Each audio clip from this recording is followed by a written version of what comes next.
Imagine you're at a noisy cafe. The espresso machine is hissing, cups are clinking, conversations are overlapping like waves crashing against each other. Most people are chatting, energized. But you're shrinking into your seat, longing for the gentle silence of your favorite reading nook. Ever wondered why some people thrive in noise while others feel like their brain is melting? Why certain environments feel like a creative playground to your extroverted friend, but like mental quicksand to you? Here's the thing, your brain might already be loud. Let's dive into 6 deep truths about how your mind processes the world and why craving quiet isn't a flaw. It's how you're wired. And that wiring? It's both your greatest strength and your most misunderstood trait. 1. Your brain is already loud. That's why you crave quiet. Let's start with a weird but relatable image. Imagine your brain as a nightclub, but instead of music and strobe lights, it's playing a non-stop internal playlist of thoughts, overthinking, memories, plans, and what-ifs. Welcome to Club Cortex, and the guest list is everyone you've ever talked to, worried about, or wanted to impress. When your internal world is this active, adding external noise feels like turning the volume up on a speaker that's already distorting. This is why quiet feels sacred to you. It's not just silence, it's space.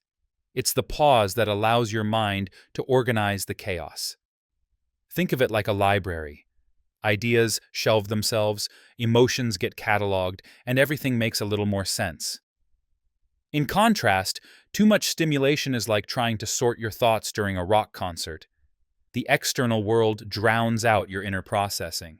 So no, you're not too sensitive or antisocial. You're just listening to a lot at once, most of it inside.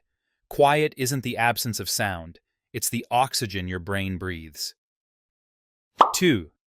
You thrive on internal rewards. Ever notice how a deep conversation with one friend feels more satisfying than a wild party with 50 people?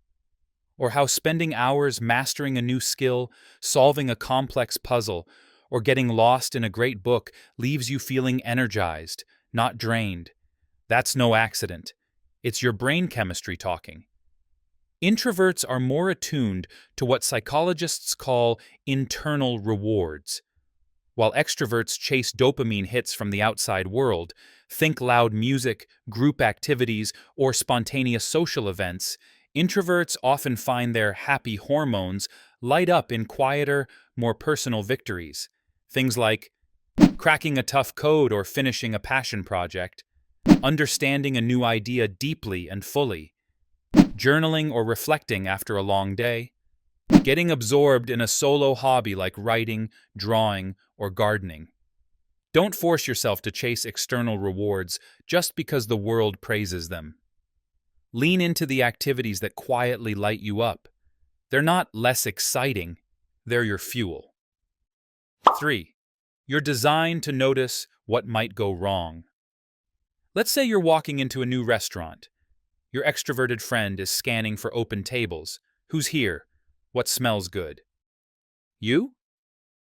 You're noticing the flickering light, the loud hum of the AC, and whether that server just gave you a weird look. Sound familiar? That's because your brain is wired for caution, not just curiosity. The introverted mind often has a more active amygdala, the part of the brain responsible for threat detection. This doesn't mean you're paranoid. It means you scan more thoroughly. You're a pattern spotter, a dot connector. And while this makes you great at anticipating problems, managing risk, and seeing what others miss, it also means that chaotic environments can feel like mental minefields. This is why quiet isn't just preferred, it's necessary. It calms the alarm system. You're not overthinking. You're a cognitive detective, constantly piecing together clues. 4. You work on problems individually, not in groups. Let's play a quick imagination game.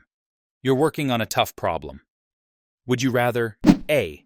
Sit in a room with 5 people, brainstorm loudly, and spitball ideas? B. Go on a quiet walk, journal, or take a long shower and let ideas come to you? If you picked B. Congratulations. You're among the thinkers who solve best in solitude. This is one of the most misunderstood traits of introverted or deeply introspective brains. You don't hate people, you just process differently. Groupthink often leads to fast, shallow solutions.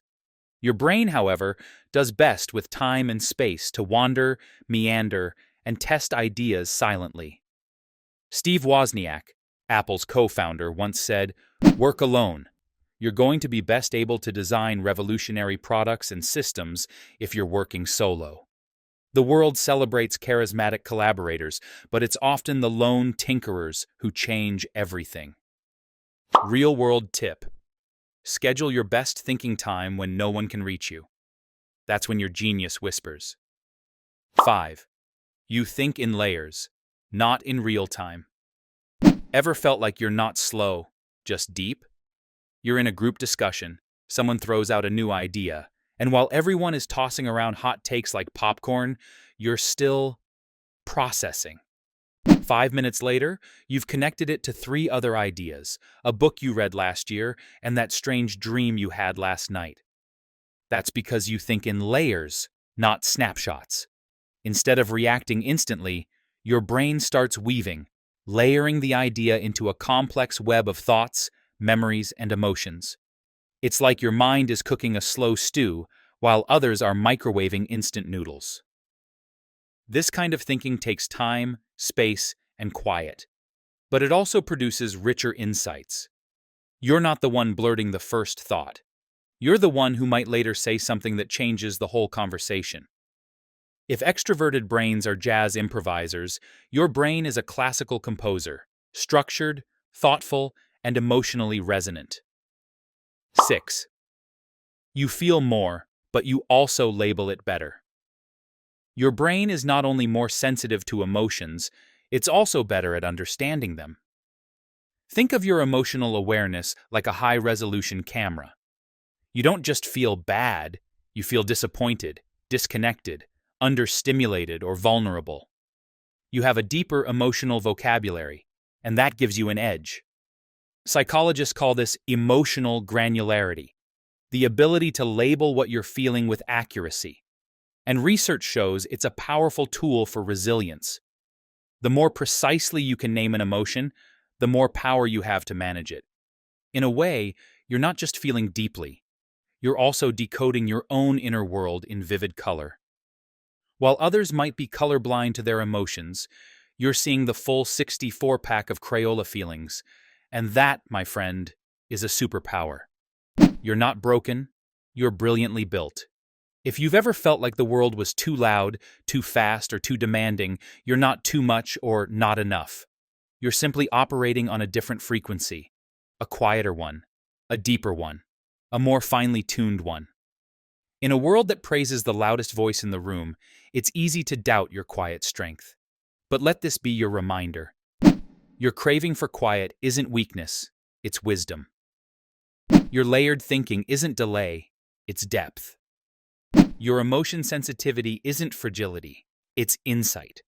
You were never meant to shout over the noise. You were meant to listen through it.